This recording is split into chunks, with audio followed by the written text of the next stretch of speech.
ketika ada polemik yang terjadi hak masalah asuh anak, ini justru memberikan efek daripada almarhum dan almarhum orang tuanya udah meninggal.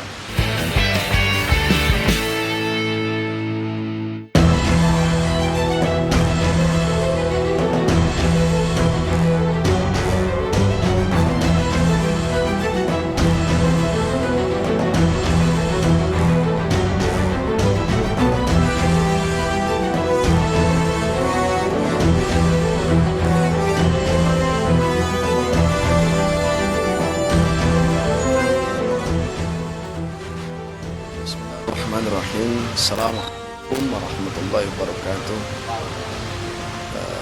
Dalam perspektif Islam, ketika sang anak ditinggalkan oleh kedua orang tuanya menjadi yatim piatu, lalu anak ini dikemanakan hak asuh anak tersebut?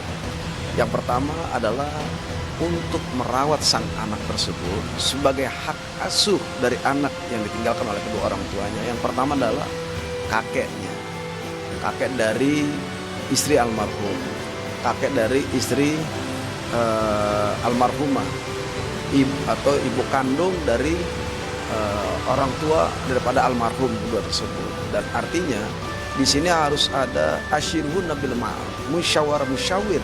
Artinya saling musyawarah, yang terbaik jatuh kepada siapa hak anak, hak asuh anak ini. Yang pertama harus ada syarat dan ketentuan. Apa sih syarat ketentuan itu? Yang pertama harus anak ini kan yuladnu alal fitrah. Anak ini dilahirkan ke dunia karena keadaan suci. Tetapi harus siapa yang merawat hak asuhnya? Yang pertama harus diserahkan kepada yang ahli dalam beragama. Orang tuanya harus lihat agamanya.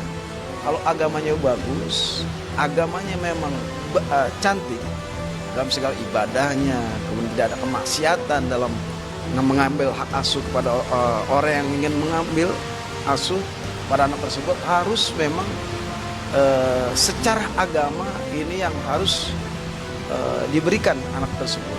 Umpamanya anak ini jatuh kepada hak asuhnya kepada orang yang memang agamanya kuat, maka anak ini nanti akan menjadi anak yang agamis. Kemudian kalau jatuh kepada yang ahli maksiat, maka haram hukumnya menyerahkan sang anak ini kepada orang yang memang getol dalam kemaksiatan, jauh dari agama Allah. Dan di sini harus dilihat syarat dan ketentuan. Ketika anak ini jatuh kepada hak asuh kepada kakeknya, kakek ini harus merawat didik. Yang pertama adalah agamanya, yang kedua ekonominya harus kuat. Karena kalau kebanyakan orang kufur tentang masalah ekonomi, dan ini jatuh kepada orang yang salah. Yang ketiga ialah benar-benar anak ini harus diperhatikan dengan pendidikan dan gizinya. Dan ini siapakah yang mampu, dan dia harus diserahkan anak ini. Tapi hanya merebutkan secara emosi dilarang oleh agama kita. Yang satu ingin mengambil, yang satu ingin mengambil pula hak asuhnya. Tapi harus dilihat bermusyawarah dengan kesepakatan kedua belah pihak. Sebelum jatuh kepada orang yang tepat, maka harus bermusyawarah terlebih dahulu. Insya Allah ada jalan terbaiknya. Dan inilah agama kita, itu agama nasihat. Maka kembali kepada hukum kita, hukum agama, supaya ada jalan kebaikan yang Allah berikan, yang Rasul sampaikan, yaitu dengan solusinya dengan agama Allah Subhanahu wa Ta'ala.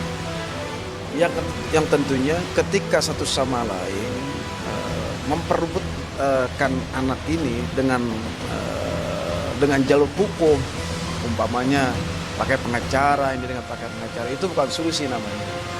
Artinya duduk bareng bersama, saling keras kepala untuk merebutkan hak asuh anak tersebut, boleh-boleh saja, sah saja, supaya anak ini kan memang terlihat nanti ketika dirawat oleh sang orang tuanya, kakeknya atau siapapun lah yang menjadi yang merawat anak tersebut, maka hendaknya dalam agama lah dipandang, insya Allah memberikan yang terbaik.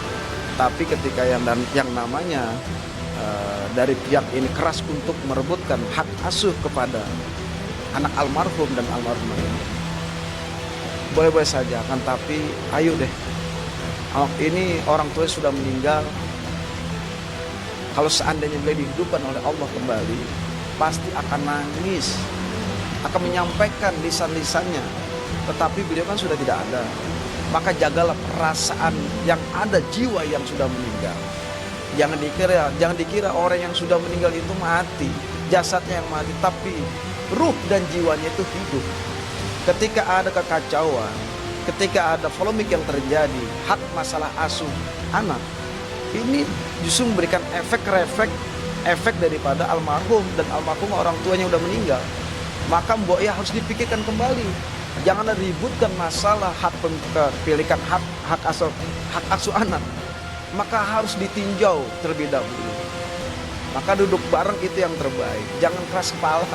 Kasihan nih almarhum dan almarhumah.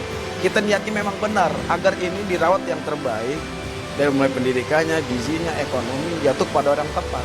Tapi kalau diributkan dengan keras kepala, menjadi polemik yang luar biasa. Satu sama saling fitnah, satu sama saling menjatuhkan, kemarahan emosi yang luar biasa. Kemudian orang tuanya sudah meninggal. Seandainya dia saat ini bangkit, maka dia akan menangis-nangis dan meminta anak itu. Dan inilah artinya masing-masing dari hak keluarga yang hari ini bersikeras untuk merebutkan hak asuh anak, harus dengan akal yang sehat, harus pakai hati yang ikhlas, yang sehat. Insya Allah pasti akan ada jalan nemunya, jalan terbaik.